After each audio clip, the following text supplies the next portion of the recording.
Hi guys, let's answer some more of your questions. I love doing these FAQ videos, so leave all your questions in the comments below. And again, just a quick reminder, leave your questions in the latest video because I don't have time anymore to go over all the comments, even though I'd really want to. The first question today is from Natural Treat. How do you approach the About Me page if you don't have directly experience about the niche? For example, I want to blog about dogs, but never own one. Thank you. So first I'd say you can totally go for something where you're not an expert. But that's the first thing. Let's just talk about that first. If there's something you want to learn about, it's a great opportunity to create a website about it. So I wouldn't ask you to just stay away altogether from it. But I would definitely ask you to not go for expert level content and don't try to sound more clever than you are on this topic. So come from a beginner's perspective, and I mean be very clear about it in all your writing.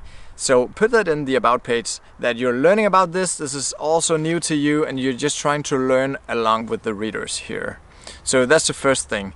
And then of course start out with beginners content so you don't go for the advanced stuff. And that's also where the most readers are. So I've been telling you this a couple of times. If you're targeting beginners questions, you will have much more search volume because there's many more people starting to do something than people actually becoming an expert or actually getting really into something. So back to the About page here. What I typically do is I dig really deep for anything, any sort of knowledge or experience I could have remotely with this topic, and think really hard and long about it.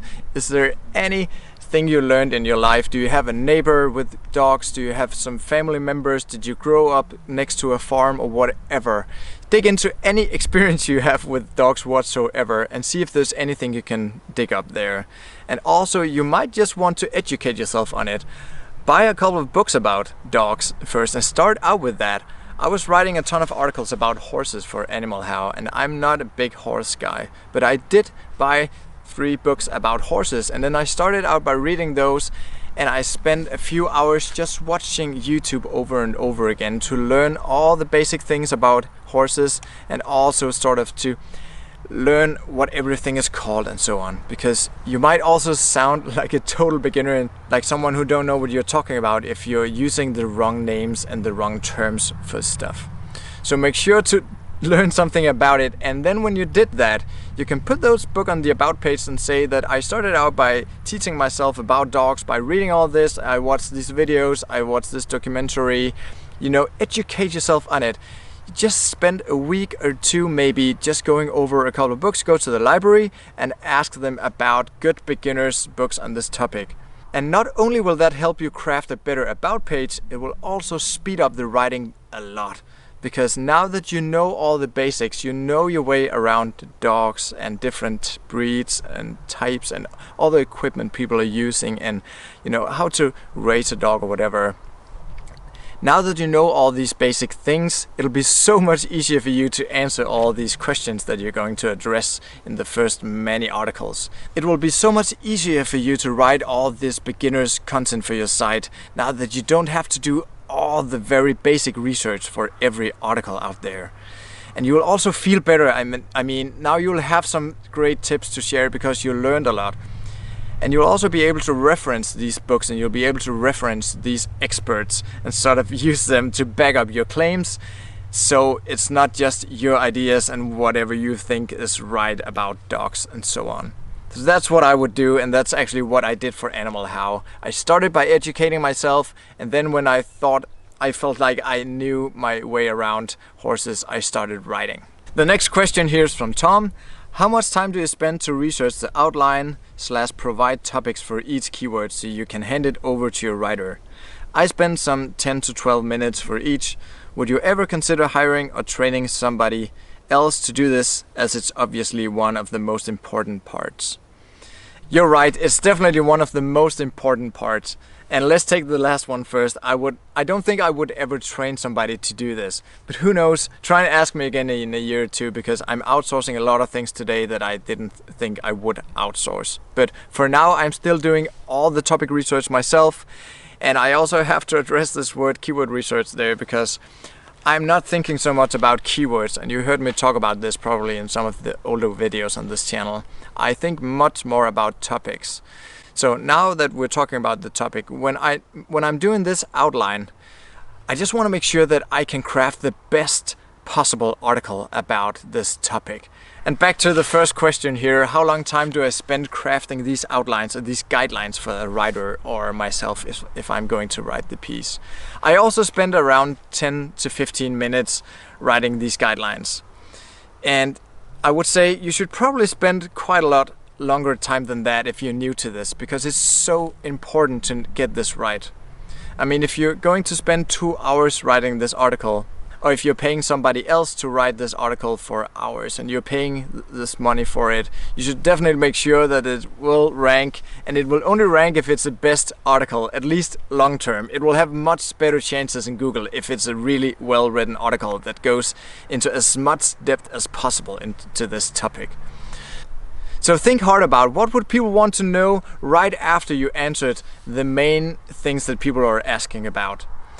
Dig into other aspects of it. So if you're writing about what are the best winter tires for a car or something like that, dig into the different brands, what are the best cheap ones, the best good ones, and when should you change them, or can you even go all year long on the same piece of tires or whatever. Just dig into every aspect, and why are these better than these ones, and what specific winter tires should you use for an SUV versus other type of car. So just make sure that they will find everything they're looking for in your article, because if you are the one-stop place to find everything on this topic, and they will not go back to Google and do a similar search and go to another article and spend more time there, you will be showing Google that you are relevant and you have the best content and the best answer to this question. So this is one of the things that really plays into the Google algorithm. They want to make sure that they feature the best possible answer always there at the top of Google. So by doing this and going into as much detail, and just think about the next step and the step after that without going off topic. By doing so and by crafting the best possible article, you'll make sure that people stay on your site longer as well, which is great for ads. So the longer people stay on your site, the more money you will earn with ads. Because after 15 seconds there will be a new ad showing up there on your site, and the old one will be switched out, and now you have the chance to make more money because they will see more ads on your site. So the next question here is from Sura Reina. First of all, I've subscribed to your channel. Thank you so much. I have started a new website with its first article published on May 1st. And till now I have published around 25 articles. I see around 4 to 7 organic views per day. When can I expect a spike in organic traffic? How many months do you recommend as per your experience? I plan to publish 1 article a day at least for 1 to 3 months. Thanks.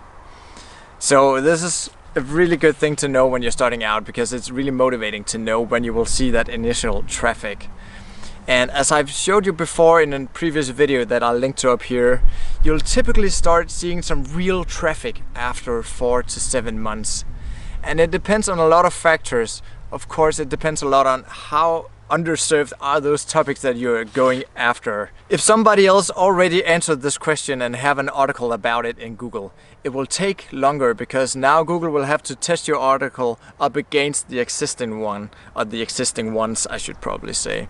But when you find those truly underserved articles and topics, it's just an awesome opportunity to rank faster, because Google will see that you are the only one who wrote on this topic, and you'll go faster to the top of Google. So that's also why I want you to write on underserved topics in the beginning, to rank faster and also to stand a chance up against the competition.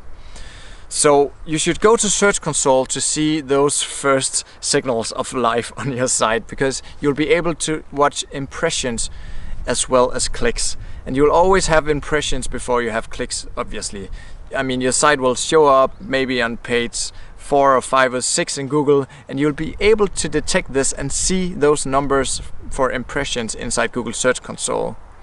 So that's where I go when I start out a new site, because that's the first place you can see anything happening. So pay close attention there.